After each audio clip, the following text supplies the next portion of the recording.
Hi, I'm Isabel. I'm a final year student at the University of York studying history.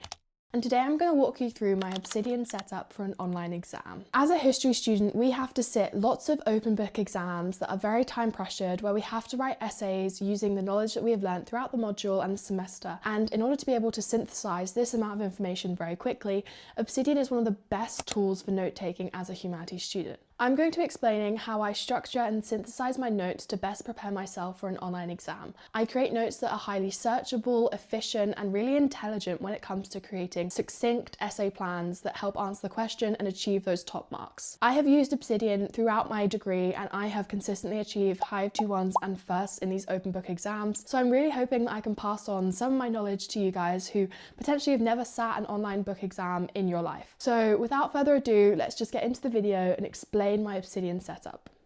Here is my homepage, which you've probably already seen, but I just wanted to get you situated on where the particular notes that I used for my exam are in relation to my other notes. On this first heading, which is uni, we've got commemorations. This is the module that I sat the exam for, and this is my overview module page. So what we have in this page is a bit about the assessment. I can hide and unhide this. And then we have my week by week notes. So each week I needed to take lecture notes.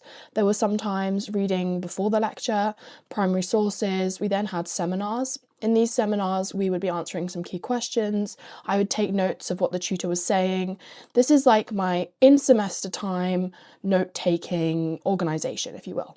If we switch over to look at the summative exam, I created a exam HQ page. When I think about my Obsidian setup, I like to have lots of distilled notes. A distilled note for me is where I just have all the key links that I need and any relevant material that I think would be useful.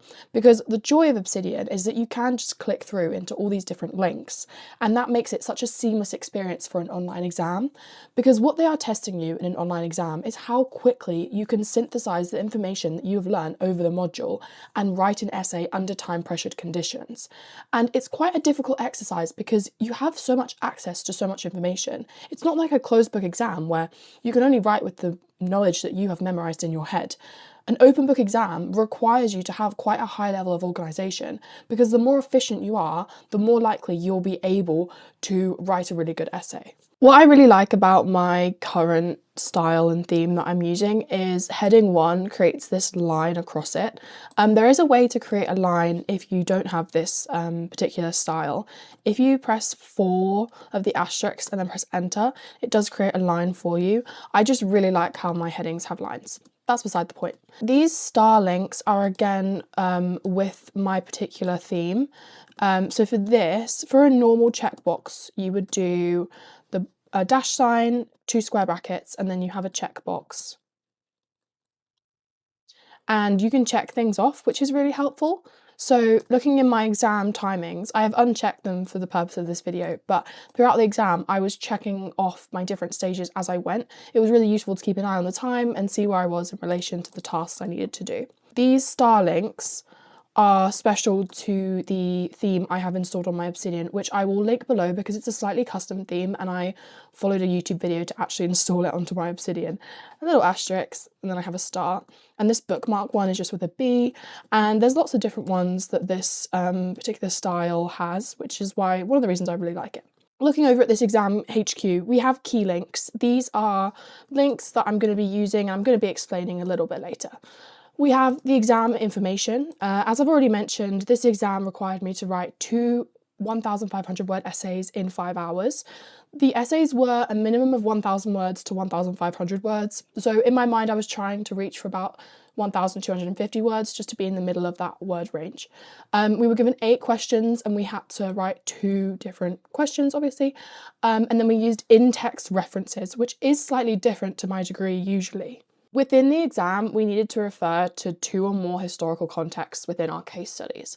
So this will be explained better when I explain the essay structure that I created on this homepage. Again, just as really crucial information during the exam. You want to be able to streamline all your processes in an online exam, whether it's a 5-hour exam, a 24-hour exam, whatever you're sitting. So I wrote out this essay structure, which was kind of based on what my tutor had told me, on the formative work I had done, and it was really useful to be able to, during the exam, literally plan out my essay, hitting each point of this essay structure. So in my introduction, I needed a thesis statement. This is essentially your argument, but thesis statement makes it sound cooler, I guess. Secondly, we have the historiography. For a history degree, for a history essay, this is where we sum up the arguments that previous scholars have made in their research. So it helps situate the essay within other scholarship, which is quite crucial to getting a first class or a high grade. And then finally, the introduction needed an outline of the essay structure. Essentially, you're saying, I'm going to argue this point by explaining this, this, and this. So then moving on to the paragraphs, we needed a topic sentence. This is similar to a thesis, but it's like the argument for each specific paragraph. What point are you making and how does this contribute to the argument? Then we needed the historiographical framework. We had to explain the argument of a scholar that we were using to explain each case study and how that was significant to the question.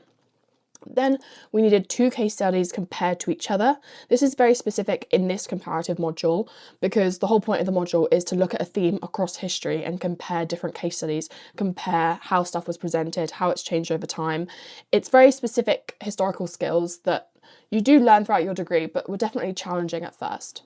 And then finally, a concluding sentence that links back to the thesis. So how is this point I've just explained, how is that supporting my argument? How is that expanding on the question, etc., etc. And then for the conclusion, we just needed to reiterate the thesis statement, briefly outline paragraphs and the case studies we used, and conclude usually with a sentence that alludes to how commemorations will change in the future or how they have already changed. Another thing I included was from the actual exam guidance on the referencing. This is literally just copied and pasted from the guidance we were given, is about the in-text referencing. I knew I was going to get slightly confused because we usually use Chicago referencing, which is footnotes and bibliographies, but for this exam we didn't need to do all of that, which was honestly so amazing because referencing takes forever. But using this referencing system, I wanted to make sure I had all the details so I didn't get it wrong. Finally, the last thing I have on this exam HQ is a preparation. This is a lot smaller than it was, but I had made a reading list of all the essential readings that I prioritised that I would need for the exam. So if I do just open this base which I have made for commemorations, this is a base. It's similar to my source index, and the way it is sorted is this current view is where the module, so you can choose whatever the filter is that you want. So I put where the module is commemorations. The module will be within the properties of each note. So you can see the politics of war, memory and commemoration. I have module commemorations. This way I can look at all of the readings I did for commemorations, which 43 by the way, pretty impressive. And I always tick this box when I've read them. So we can see that even after sitting this exam, some of my readings are still unread. But having this overview, being able to filter by the type of source, the region, any related things, it is just so helpful. And I went through this before I started preparing for the exam, and I thought through which are some key readings which I have missed out doing in the semester for some reason or another. You know, sometimes I'm sick, sometimes I can't, you know, I don't have the time. And what are the readings which I really, really need to prioritise getting done for this exam? So I took those and I put them on the list here, and you can tell that I've put red because I had read them all in preparation for this exam. So that is my full exam HQ page. It's mainly lots of distilled information, key information for the exam, and these links, which is where the bulk of my actual revision for this exam was. So the first one on the list is my thematic audit. So if we click, it links us to this note, and we can see this absolutely ginormous note. So if I scroll back up, which you can probably hear my mouse going, and I put on the sidebar. So this sidebar can show various things. It can show any outgoing links, any backlinks. It can show a whole lot of stuff. But what's really useful is the outline. So an outline will sort the document by each heading. So this is heading 1, so it shows up as a big heading. This is heading 2, so it shows up as underneath the theoretical framework heading. And then heading 3, so on and so forth. So I like to be able to navigate this document using the outline on the side. So to explain this thematic audit, essentially I looked through all the past paper questions for this module, and I looked through any of my module notes, my seminar notes, and I identified 6 key themes. I identified 6 key themes for this module, And then I identified various sub-themes. So using the navigation pane on the right-hand side, if I click on meaning and contestation, this is one of my key themes. I put it in heading 2 because it's underneath this key themes heading 1. Underneath each theme, I have a table which shares themes, historiography, and case studies. Essentially what I did here was take my list of sub-themes, I put them on the side, and then I went through all of the readings that we had done throughout the whole module and identified the historiography, the arguments, the scholarship, the research that contributed to each theme. I mean, you can tell here that I haven't done all of them. Intended meaning versus reception, I only have the case studies cell filled in. I don't have any historiography. But for a lot of them, I have a huge amount of research on each sub-theme. So a good example is space and landscape. This is one of the themes that I really focused on because the placement and the landscape in which a monument is placed or a memorial is placed is so key to its meaning over time that I thought it was just one of those themes that could apply to a lot of essay questions that I really wanted to focus on it. So if we scroll down to the table, I've got all these sub-themes. So for space and landscape, I chose the sub-themes: statues, monuments, anti-monumentality, memorials versus monuments, spatial dominance, everyday versus sacred places, digital and virtual commemorative spaces. A big mouthful, but you can see all of the scholarship I have here. Now, what I've done within this historiography column is I've taken certain quotes from readings that apply to each theme. So for example, this Cohen reading, I have lots of reading notes for this particular reading about symbols of power, about statues. What was really useful is taking particular quotes and making sure I had the page number, which would be crucial when referencing. And then here I have a great example of an argument someone is making about statues. So if a question about statues comes up, it's super easy for me to take that argument. I know exactly who said that argument. I know the date it was published, which makes referencing a whole lot easier. And it actually allows me to form arguments a lot quicker and arguments that are definitely informed. The trap you can fall into with an online exam is wanting to argue something just because you believe it. That's totally fine. You'd get away with that in GCSE and A-Level, but in university you need to be able to back up what you're saying.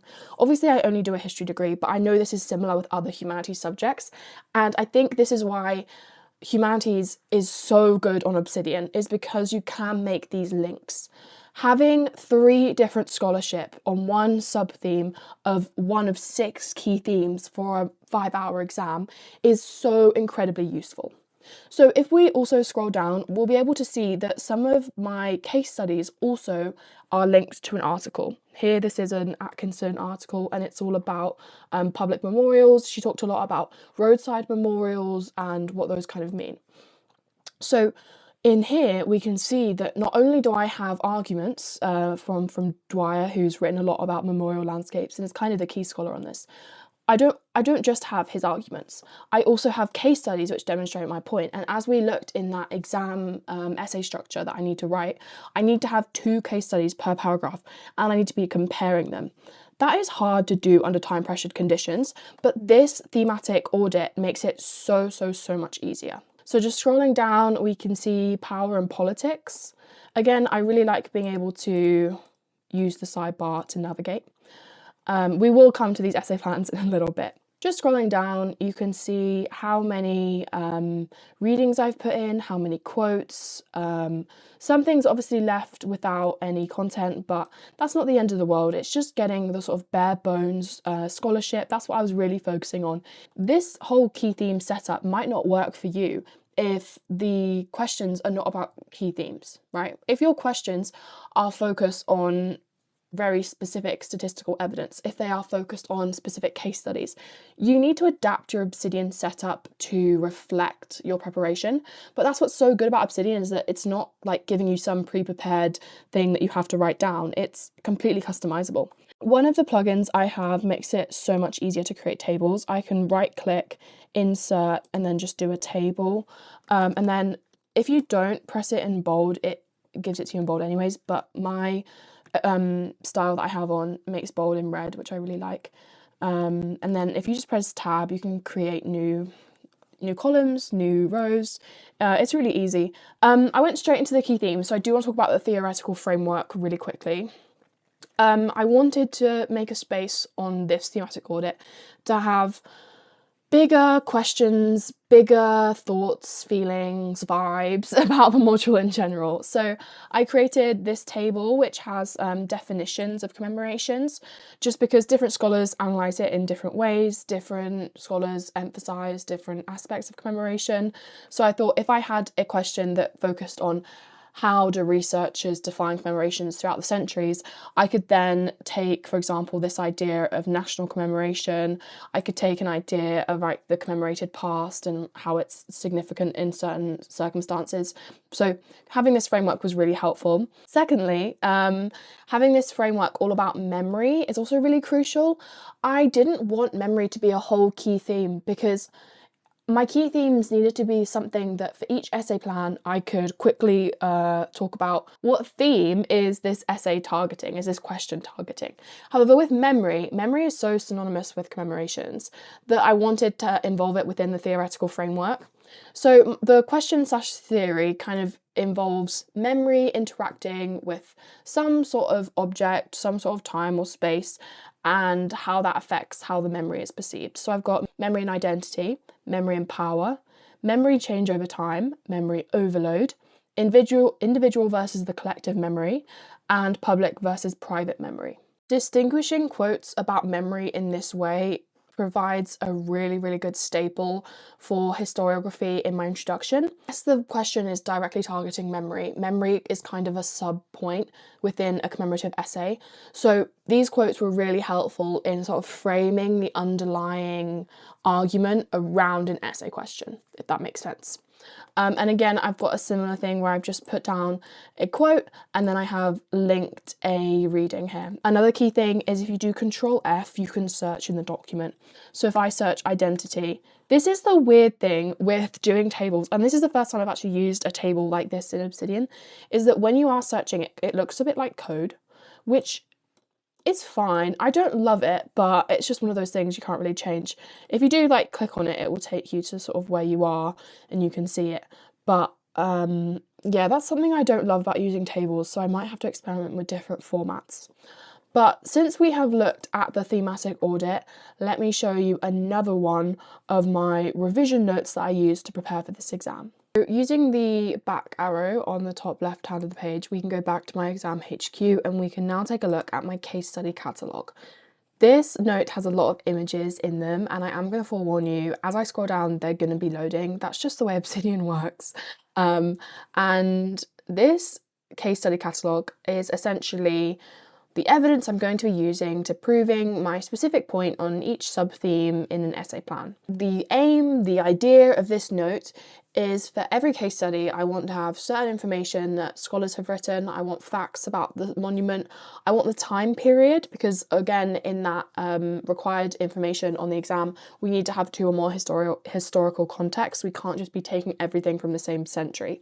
So all of that key information, all of the things that I'm required to do, I'm making my life easier by putting them all in one place. Because this is a very long note, I love having the sidebar open so I can literally see all of them. You can also see that I have some of them like organized. For example, certain monuments that are in the National Mall are all under a National Mall heading. So for each case study, I'm using heading 2, which is just 2 hashtags. I've then inserted an image. I do have a plugin. I am going to be doing a video on my Obsidian plugins that allows me to resize images, which is just amazing. So you can use any one of these corners and simply resize the image. Because on Obsidian, if you have tried to copy and paste an image, it will paste it to be the entire size of the screen, which is a little bit too much, I think. On all of my case studies, underneath the heading, I have another table. I'm really loving tables recently. I don't know what's come over me. On this table, we've got type, and National Mall is a monument/landscape. I don't know if it's actually a monument. It's more of a memorial landscape, but it doesn't matter. It's just around about what it is. I have the time period, so 1800s to the present day, location, Washington, DC, US, and then I have themes. So then I have argument/idea. Within argument/idea, these are kind of basically seminar notes that I've taken, because in the, you can have a look in the commemorations module overview. Essentially each week we were doing different case studies. So for example, in week 2 we were doing stuff about the Stuarts and stuff about different statues. And it was week 3 that we did kind of memorials in public spaces. We did the National Mall and we did Trafalgar Square. I did make this commemorations canvas, which is another form of Obsidian document, which I really haven't utilised that much. And I don't know how you move around in this thing. Here you can see that I've got commemorations at the top, and then I've kind of like sorted it out by different readings and different statues that were referred to in different readings. So we've got the Pantheon, we've got the Scott Monument, we've got Byron's statue, we've got Trafalgar Square and Nelson's column there. In terms of statues, we have the Hamburg, the Bismarck Hamburg, Louis XV, Queen Victoria, Elizabeth I, Mary Queen of Scots. I don't know how I honestly feel about this. This is pretty cool. This is the presentation that I did for the National Mall. Oh, how do I make this bigger? Here we go. That's within the canvas. But I just wanted to show you this because I was thinking about it with all the case studies. So going back to the case study catalogue, the argument/idea section is stuff that isn't referenced. The way that the referencing worked, again, if we just go to the exam HQ, you can just see how easy it is to navigate around all my stuff for the exam. The referencing said that they did put that there is no need, however, to reference facts and figures. So that's why, according to the referencing I had to do for this particular exam, I made sure that the sort of argument and the idea bit, that didn't necessarily have to come from a reading. That could come from a seminar discussion, a presentation, lecture notes. Because, for example, the fact that there is no body of water around the Vietnam or Korean memorial, that's just a fact. That doesn't need to be referenced in this exam. Again, I would be careful. Look at the referencing for your exam. Look at what you need to do to make sure that your points are backed up. Don't just completely copy a setup that won't work for you, because it needs to work for your online exam. That's what I'm trying to get across, and I hope this serves as a really good inspiration. But I want you to be able to personalise and customise your Obsidian exam setup to help you in your exam. We have the scholarship. Now this is where I quote certain scholars, certain researchers, certain readings, and I do include the page numbers just in case I do want to be quoting things in the exam. Here we have Savage. He did a lot of work on the National Mall and this idea of the memorial landscape in the concept of the nation of the United States. We have Benton Short. She talks about the active role that the National Mall has played in especially like recent politics, and you've got civil rights movement, and you've got other like public events that happen there. And then you've also got this idea of post-national commemoration that is like Gillis's main argument. So here we have 3 different scholars all talking about different aspects of the National Mall, and it's all within one place. It has the context, it has the location, it has the themes. This is my perfect ideal Obsidian setup, where I have all of the key information in one place, and then it is repeated within a bigger document, so I can just quickly navigate things. So just scrolling through, I'll just go through and see some more. Sometimes it does this, you have to like click on it to see the headings. I think on the bigger documents it can just freak out a little bit. Here we go, Armistice Day. This is in a smaller heading because it's under the like umbrella heading of national holidays. Yeah, it's just really useful for having this all in one place, especially statues.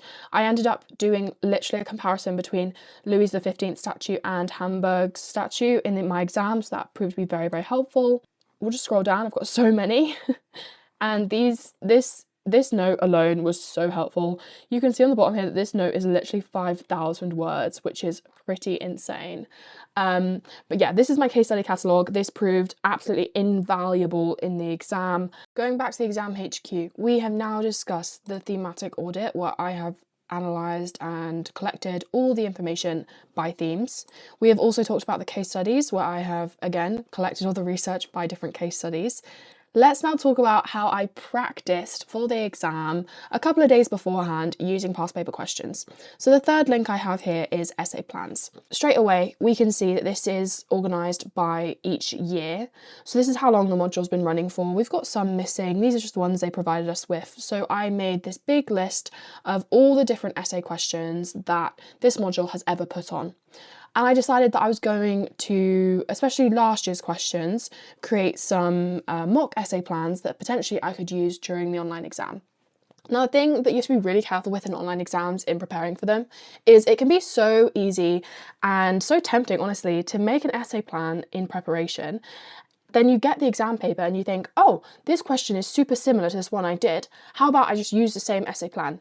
However, it is very unlikely that for an exam, they will literally reproduce the same question that you have had access to.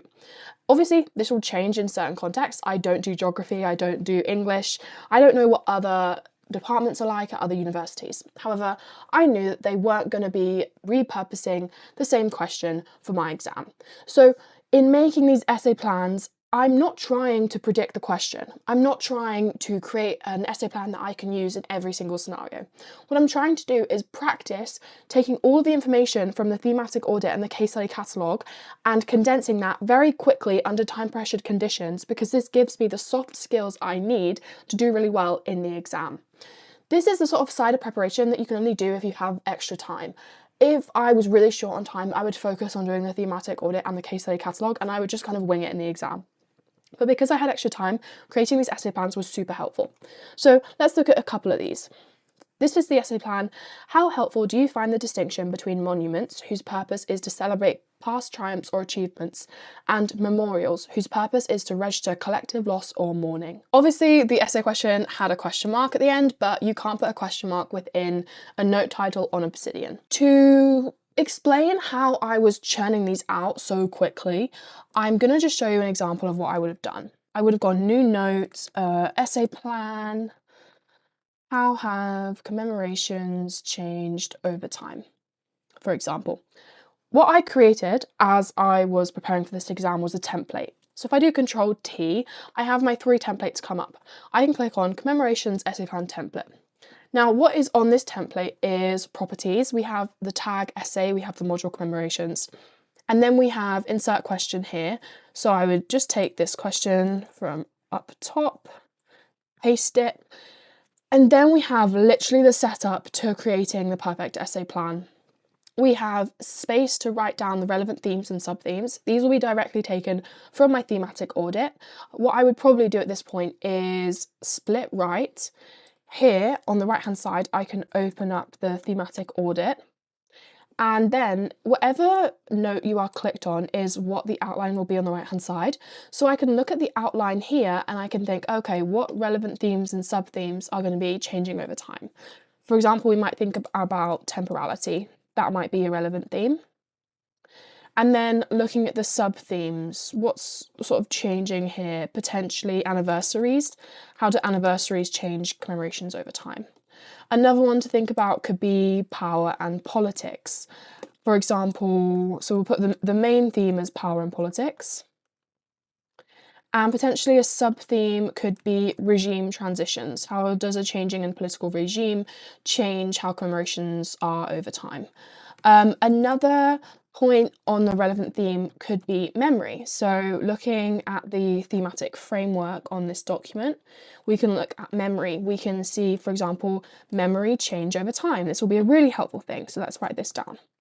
So here you can see how I am using the thematic audit in real time to help inform my essay question. These essay questions were broad. If we go back to the past paper questions, these were really hard questions. For example, how have commemorative practices structured time and temporality?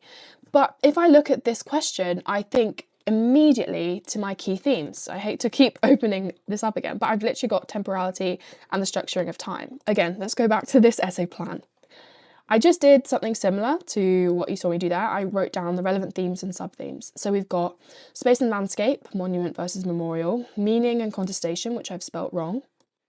Let me spell this right because it's making me upset.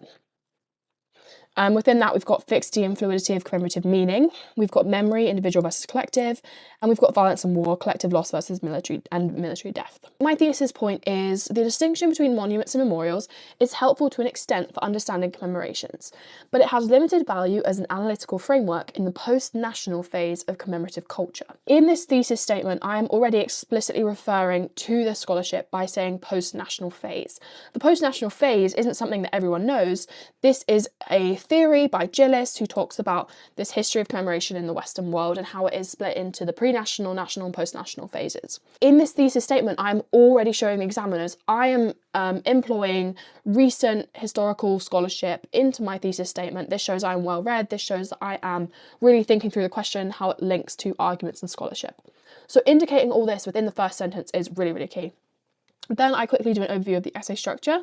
The points I decided to write were monument versus memorial, war commemoration, and fixity and fluidity of commemorative meaning. Within each paragraph and planning, I have a topic sentence, the point overview, and the case studies. So the topic sentence for number 1, which is about monuments versus memorials, I've written, understanding monuments and memorials through the distinction of triumph and loss is helpful for analysis. Ooh, that doesn't make sense. Helpful for analysis about historical commemorations, especially in the nation state. Well, good thing this was an essay plan, it didn't have to be perfect. I have a quick point overview, and then I talk about the case studies I'm going to be using, which included the Hamburg Bismarck, the Louis XV, and the Cenotaph. And you can see that I've just repeated this for each of the paragraphs. Now, this is an essay plan that has more detail than my other ones. I wanted to make sure that some of them had a lot of detail and some of them were just kind of bare bones. What case studies would I use? What historical research would I use? And what was my thesis statement? Because that's kind of the bare bones that you need, especially for this sort of exam. Now, the final thing I'm going to explain is an exemplar essay plan, which I literally did the night before the exam, which proved to be so helpful in the exam, so I'm so pleased I did it. The question was, to what extent do the spatial form and physical setting of commemorative sites shape the way in which the past is understood and experienced? Going through and looking at this essay plan, I really wanted to focus on the historiography. I wanted to not only take quotes that were useful and frame my argument with the relevant research, but I wanted to paraphrase them and put them in my own words. So here you can see that I have linked the file at the top here, and then I have written out basically the sentence that you would see in my essay. So for example, Dwyer argues that landscape and memory are mutually constitutive of each other and therefore are entangled together in memorial landscapes, creating a narrative of the past whilst reflecting contemporary issues. The only thing that Dwyer has said verbatim is this quote, mutually constitutive. I thought it was such a good metaphor of describing memory and landscape that I wanted to keep in this specific quote. So in the reference here, you can see that I've reflected that. I've put the last name, the date it was published, and then the page number that this quote has come from. In these other ones, you can see with the references that I didn't need to put the page number because I wasn't quoting them verbatim. This is what has proved so useful in my exam. I think I used most of these, to be honest, because space and landscape did come up. It was one of the questions I picked, and having this paraphrased overview of what the scholar was saying was so useful in writing my introduction. I'm pretty sure it saved me about half an hour. I then thought through what are the points I would use to explain this. And here you can see that just in bullet points, I've kind of given an overview of the point here. I've then given the historiography, the framework, the historical research, and then I've given the case studies and kind of how I'm going to compare them. So here I'm going to compare the National Mall as more democratic compared to the Trafalgar Square, which kind of emphasises this heroic and imperial idea of the nation. Yeah, this was sort of the exemplar plan. Like the night before the exam at like 8 p.m, I was like, let me just try this one thing, and it was so helpful, so I'm so pleased that I did it. Having looked through that exemplar plan, we have basically looked through every way in which I prepared for my commemorations exam.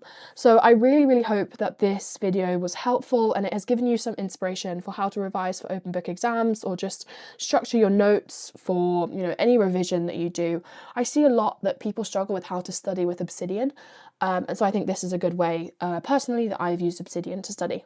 But thank you so much for watching, and if you are curious about Obsidian, I have got a range of other videos on my page, and I will be making more videos about my setup soon. Thank you so much, and see you in the next video.